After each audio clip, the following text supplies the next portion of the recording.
Movie की शुरुआत Japan को दिखाते हुए होती है, जहां हमें दिखाया जाता है एक क्रिमिनल पुलिस से बचकर भाग रहा है। अचानक उस क्रिमिनल की हार्ट अटैक से मौत हो जाती है और वो वहीं पर मर जाता है। ऐसे ही शहर में मौजूद सारे क्रिमिनल्स की मौत हो जाती है अचानक हार्ट अटैक से, यहाँ तक कि जेल में मौजूद सारे कैदियों की भी। असल में इन सब डेथ्स की वजह नेचुरल नहीं थी, बल्कि इन सब मौत के पीछे एक लड़का छिपा था जिसका नाम था लाइट। लाइट को एक एंशिएंट किताब मिलती है जो कि आम किताब नहीं थी, वो एक डेथ नोट थी। असल में जिसका भी नाम ये किताब में लिखा जाता है वो मर जाता है, और वो उसी तरीके से मरता है जो किताब में लिखा गया है। और ये किताब लाइट को मिल जाती है और लाइट शहर में मौजूद सभी क्रिमिनल्स का नाम एक एक करके लिखता जाता है ताकि शहर में बुराई बिल्कुल ख़त्म हो जाए। बाकी बचे क्रिमिनल्स के दिल में डर पैदा हो जाता है और गवर्नमेंट भी हैरान थी। कुछ लोगों का मानना था कि ये ऊपर वाले की तरफ से सज़ा है, और वहीं कुछ लोगों का कहना था कि ये एक इत्तेफाक है, यानी कोइंसिडेंस। अब लाइट ने क्रिमिनल्स को मारने के लिए अपना नाम भी रख लिया था, जो कि था कीरा। अब बाकी सारे लोग कीरा को ही अपना हीरो मानने लगते हैं और ये न्यूज़ पूरी दुनिया में तेज़ी से वायरल हो जाती है। एक दिन हमें क्रिमिनल को न्यूज़ में दिखाया जाता है कि एक क्रिमिनल ने एक फैमिली को बंदी बना लिया है। तो वो लाइट न्यूज़ देख लेता है, तब उसके हाथ में डेथ नोट होती है और वो डेथ नोट में वो क्रिमिनल का नाम लिख देता है। तभी क्रिमिनल की भी मौत हो जाती है। यहाँ पर हमें दिखाया जाता है कि लाइट एक लॉ स्टूडेंट था और उसकी दोस्त भी थी जिसका नाम था मीसा। मीसा और लाइट का काफ़ी गहरा रिश्ता होता है, और लाइट मीसा से कहता है कि मैं एक रात बार गया था और वहाँ पर सभी क्रिमिनल्स मौजूद थे। मैंने उनकी चुपके से बातें सुनी और वो क्राइम करने के बाद जश्न मना रहे थे, लेकिन कोई उनका कुछ नहीं बिगाड़ पाया और वो मेरे साथ मिसबिहेव करते हैं और मैं चाह के भी उनका कुछ नहीं बिगाड़ पाया। लाइट निराश होकर बाहर आ जाता है और अपनी लॉ की बुक को फेंक देता है, ये सोचते हुए कि ये बुक के बावजूद भी मैं किसी को इंसाफ नहीं दिला पाया। लेकिन उसकी ज़िंदगी तब बदलती है जब उसे डेथ नोट मिलती है, और ये डेथ नोट उसे ज़मीन पर पड़ी मिली थी। हैरान की बात यह है कि सभी जगह बारिश होती है सिवाय डेथ नोट के। वो डेथ नोट को लेके घर आता है और सारी बातें मीसा को बता देता है, लेकिन उसने अभी तक डेथ नोट के बारे में नहीं बताया। लाइट को जब ये बुक मिली थी तो वो इसके रियलिटी के बारे में कुछ नहीं जानता था कि ये बुक, ये डेथ नोट आखिर है क्या। लेकिन लाइट इस बुक के रूल्स पढ़ लेता है, यानी रूल्स के अकॉर्डिंग जिसका नाम भी बुक में लिखा जाएगा वो मर जाएगा। इसके अलावा नाम लिखने का मेथड, मौत आने का मेथड सब मेंशन होता है। फिर लाइट टीवी पर क्रिमिनल के बारे में न्यूज़ देखता है, तब इस बुक में चेक करने के लिए क्रिमिनल का नाम लिखता है। इसके बाद रात गुजर जाती है और सुबह हम लाइट को देखते हैं जो कि न्यूज़पेपर पढ़ रहा होता है। वो देखता है कि जिस क्रिमिनल का नाम कल रात उसने डेथ नोट में लिखा था वो मर चुका है।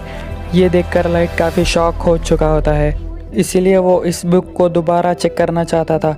और बुक को चेक करने के लिए लाइट उसी क्रिमिनल के पास जाता है जिसने बार में लाइट के साथ मिसबिहेव किया था, और अब लाइट डेथ नोट में उसका भी नाम लिखता है और साथ साथ उसकी मौत का तरीका भी लिखता है। लाइट ने उसकी मौत का तरीका लिखा था हार्ट अटैक, और देखते ही देखते थोड़ी देर में हार्ट अटैक की वजह से उसकी मौत हो जाती है और लाइट के सामने क्रिमिनल वो दम तोड़ देता है। ये देखकर लाइट और भी ज़्यादा हैरान हो जाता है, और क्योंकि लाइट ने सब कुछ अपने आंखों से देख लिया था इसीलिए उसे इस बुक पर यकीन आ गया था कि ये बुक और इसके रूल्स सही काम करते हैं। लाइट जब वापस आ रहा होता है तो फर्स्ट टाइम इस बुक के गार्डियन से मिलता है, और इस बुक का गार्डियन था एंजल ऑफ डेथ, यानी मौत का फरिश्ता। अब क्योंकि एंजल ऑफ डेथ काफ़ी डरावना था, इसी वजह से लाइट उससे डर जाता है। लेकिन लाइट को ये बात बाद में पता चल जाती है, जिसके पास ये बुक होगी एंजल ऑफ डेथ सिर्फ उसी को नज़र आएगा। एंजल ऑफ डेथ लाइट को सारी बात डिटेल में समझाता है। फिर हम जापान के कुछ पुलिस ऑफिसर्स को देखते हैं जो इन अचानक हुए डेथ्स के बारे में बात करते हैं। पुलिस भी अचानक नोटिस करते हैं कि मरने वाले सिर्फ क्रिमिनल्स हैं। इसके अलावा पुलिस के जहन में काफ़ी सारे बातें आ रही थी, आखिर ये कीरा चाहता क्या है और कीरा सच में एग्जिस्ट करता है कि नहीं। पर कीरा एक हीरो नहीं है, और जो कुछ भी हो रहा था वो था तो सिर्फ एक क्राइम ही ना। इसके बाद हमें लाइट के फादर दिखाए जाते हैं जो कि एक डिटेक्टिव थे, और वो ही इस केस को हैंडल कर रहे थे, और उनका मिशन था कीरा तक पहुंचना, क्योंकि कीरा किसी के भी कंट्रोल में नहीं था और सबको बेमौत मारता जा रहा था, और ऐसा करते करते तो वो सबको मार देगा। लाइट के फादर सीनियर से कहते हैं कि ये केस काफ़ी कॉम्प्लिकेटेड है और इस केस को स्टडी करने के लिए एक डिटेक्टिव एजेंट हमारी मदद करेगा जिसका नाम था एल जो कि लाइव इस केस को हैंडल नहीं करेगा बल्कि सिर्फ इंटरनेट के थ्रू ही उन लोगों में आपस में बात होगी। एल का असली नाम ना तो कोई जानता था और ना ही किसी ने उसकी शक्ल देखी थी। यहाँ पहले ही एल ने कीरा के बारे में काफ़ी इन्वेस्टिगेशन की हुई थी जिसमें एल को काफ़ी सक्सेस भी मिली। पहले एल में कोई बिलीव नहीं करता था, लेकिन बाद में एल ने दिखाया कि जितनी भी डेथ्स हो रही हैं वो काफ़ी नेचुरल नहीं है। मोस्टली लोग हार्ट अटैक की वजह से मारे गए और हैरान की बात यह है कि जो लोग हार्ट अटैक की वजह से मारे गए वो बिल्कुल मेडिकली फिट थे। फिर हम देखते हैं कि एंजल ऑफ डेथ और लाइट एक दूसरे के करीब आ गए थे, हर वक्त साथ रहते थे। क्रिमिनल्स को मारकर लाइट का कहना था कि वो फ्यूचर बदल देगा, यानी फिर दुनिया में कोई क्राइम नहीं होगा। फिर तभी हम न्यूज़ में देखते हैं कि एल सबके सामने आ जाता है जहाँ की वो कीरा को डिस्कस कर रहा होता है। जो कीरा कोई हीरो नहीं है बल्कि वो एक किलर है और जल्द से जल्द हम कीरा को पकड़ लेंगे। ये बातें सुनकर लाइट को काफ़ी बुरा फील होता है और इसीलिए वो एल को अपने रास्ते से हटाने के लिए और सबको ये बताने के लिए कि कीरा से टक्कर कोई अच्छी बात नहीं, तो वो उस डेथ नोट में एल का नाम लिख देता है। और ऐसा होता है टीवी वाले एल को अटैक हो जाता है और वो मर जाता है। सब लोग ये देखकर काफ़ी हैरान हो जाते हैं और एल ये देखकर काफ़ी खुश हो जाता है, लेकिन लाइट उस वक्त शॉक हो जाता है जब उसे ये पता चलता है कि जो आदमी अभी अभी मरा है वो असली एल नहीं है। फिर हम देखते हैं कि असली एल सामने तो नहीं आता, लेकिन वो टीवी पर बात कर रहा होता है और वह कहता है कि कीरा मैं हूँ असली एल। और टीवी की ये ट्रांसमिशन सिर्फ जापान में ही सेंड की गई, जिसमें ये बात तो क्लियर हो गई कि कीरा तुम जापान से ही बिलोंग करते हो।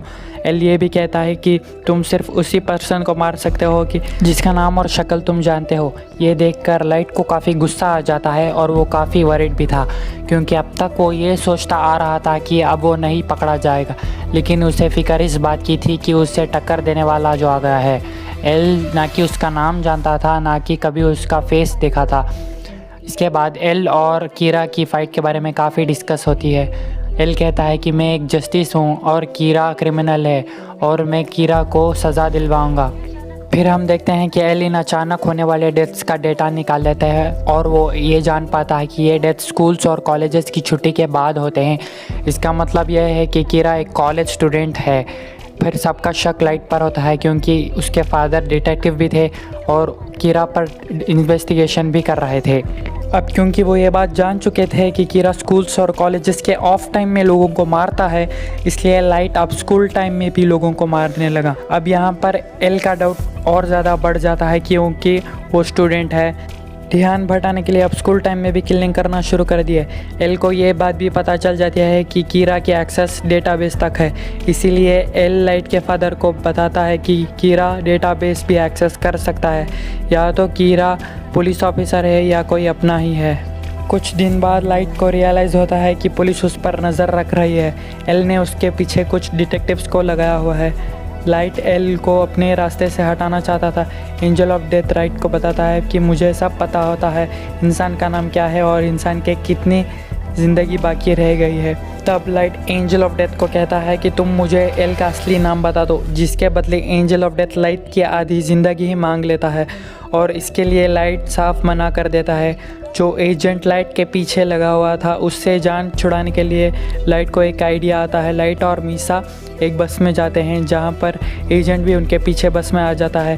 फिर लाइट उस एजेंट से पूछता है कि आखिर तुम मेरा पीछा क्यों कर रहे हो, जिसमें एजेंट कोई जवाब नहीं देता। तभी उस बस में क्रिमिनल आ जाता है जो कि बस के ड्राइवर पर गन पॉइंट कर देता है। लाइट ने वहाँ पर पेपर पर एक नोट लिखा था कि वो तुम्हें पकड़ लेगा, तुम उससे गन छीन लेना, लेकिन सडनली वो पेपर लाइट के हाथ से छूट जाता है और ये देखकर क्रिमिनल पेपर अपने हाथ में ले लेता है और क्रिमिनल की नज़र एंजल ऑफ डेथ पर पड़ती है। क्रिमिनल एंजल ऑफ डेथ पर काफ़ी शूट करता है, लेकिन वो तो खुद मौत का फरिश्ता था, इसीलिए उसे कुछ नहीं होता और उस क्रिमिनल की वहीं पर मौत हो जाती है।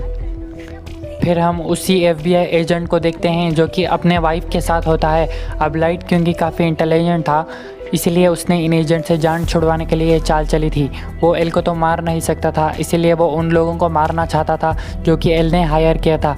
इसीलिए अपने किलिंग्स का आगाज़ वो अपने FBI एजेंट से करता है। लेकिन थोड़ी देर बाद ही उस FBI एजेंट की मौत हो जाती है और वो मौत भी हार्ट अटैक की वजह से ही होती है, क्योंकि ये लाइट FBI एजेंट को ज़िंदा रखना नहीं चाहता था, इसलिए उसने उसको मौत दे दी। अब सवाल यहाँ पर उठता है कि कीरा आखिर हीरो है तो वो अच्छे लोगों को क्यों मार रहा है। इसके बाद सभी FBI एजेंट्स एक एक करके मारने लगे और ये बात भी फैल जाती है और सभी पुलिस ऑफिसर्स डर जाते हैं, क्योंकि उन्हें लग रहा था कि एक ना एक दिन वो कीरा के हाथों मारे जाएंगे। अब क्योंकि पुलिस के पास और कोई भी ऑप्शन नहीं बचा था, इसीलिए वो एल से कहते हैं कि हम आपसे मिलना चाहते हैं। फिर सभी पुलिस ऑफिसर्स एल से मिलने जाते हैं। यहाँ पर हमें फर्स्ट टाइम एल दिखाया जाता है, जो कि बिल्कुल यंग था और बिल्कुल बच्चे की वाइब दे रहा था, जो कि एजेंट कहीं से भी नहीं लग रहा था। फिर हम देखते हैं कि उस एजेंट की वाइफ भी अपने हस्बैंड की डेथ पर इंक्वायरी कर रही है और वो मीसा से भी मिलती है। मीसा उस एजेंट की वाइफ को लाइट से मिलवाती है और उस एजेंट की वाइफ लाइट को पहली बार देखते ही जान लेती है और कहती है तुम मेरा कुछ नहीं बिगाड़ सकते, क्योंकि तुम मेरा असली नाम जो नहीं जानते। यह कहकर वाइफ वहाँ से चली जाती है। इस बात को सुनकर मीसा काफ़ी हैरान रह जाती है और लाइट भी काफ़ी हैरान हो जाता है, क्योंकि आहिस्ता आहिस्ता उसका राज खुल रहा था। फिर हम एल को देखते हैं कि लाइट के रूम में कैमरा फिट करवा देते हैं। फिर लाइट बिल्कुल नॉर्मल बिहेव करता है जैसे वो कुछ नहीं जानता। फिर एक दिन न्यूज़ पर एक क्रिमिनल के बारे में बताया जा रहा था। दूसरी तरफ सब लोग लाइट पर नज़र रख रहे थे कि अब वो कुछ कर रहा है, लेकिन वो क्रिमिनल मारा जाता है और लाइट ने तो टीवी पर भी नहीं देखा था। इस बात की वजह से एल के अलावा बाकी सारे लोगों का शक एल पर से हट जाता है। लेकिन हम देखते हैं कि लाइट सबकी नज़र से छुपकर ये काम करता जा रहा था। इस बात का मतलब यह है कि वो लोगों को मारने से अभी भी बाज नहीं आया। इसके बाद लाइट के रूम से सारे कैमरास हटा दिए जाते हैं। यहाँ पर तब ऐसा लग रहा था कि सब कुछ नॉर्मल हो गया है, लेकिन जो एजेंट होती है वो अभी भी अपने हस्बैंड की डेथ की इंक्वायरी कर रही थी। वो एल को कॉल करके कहते हैं कि मैं अपनी जान खतरे में डाल रही हूँ, लेकिन मैं ये साबित करके रहूँगी कि लाइट ही खीरा है। इसलिए वो एक जगह पर लाइट को बुलाती है जहाँ पर उसने मीसा को गन पॉइंट पर किया था और लाइट से वो ये बात मनवाना चाह रही थी कि वो ही कीरा है। अब इसमें गोली मीसा को लग जाती है और मीसा वहीं पर ही मर जाती है। बाद में उस एजेंट की वाइफ खुद को भी मार लेती है। जो कुछ भी वहाँ हो रहा था वो सब रिकॉर्ड हो रहा था। इसके बाद पुलिस भी वहाँ पर आ जाती है। फिर हम देखते हैं लाइट और एंजल ऑफ डेथ आपस में बात कर रहे हैं, जहाँ पर लाइट एंजल ऑफ डेथ को बता रहा होता है कि अभी अभी यहाँ पर हुआ वो मेरे प्लान में शामिल था। अब क्योंकि बुक का मालिक किसी भी चीज़ को अपने कंट्रोल में कर रहा है, इसीलिए जो कुछ भी वहाँ पर हुआ पहले ही लाइट ने बुक में लिख दिया। इवन लाइट ने अपने बेस्ट फ्रेंड को भी मरवा दिया। इसका मतलब यह है कि लाइट सच में शैतान ही है जिसने शैतान जैसा काम किया। फिर लाइट अपने फादर को कहता है कि मैं कीरा को पकड़ने में आपका और आपकी टीम का साथ दूंगा। ऐसे लाइट बच जाता है और लास्ट में एल से फेस टू फेस मिलता है और मूवी यहीं पर ख़त्म हो जाती है।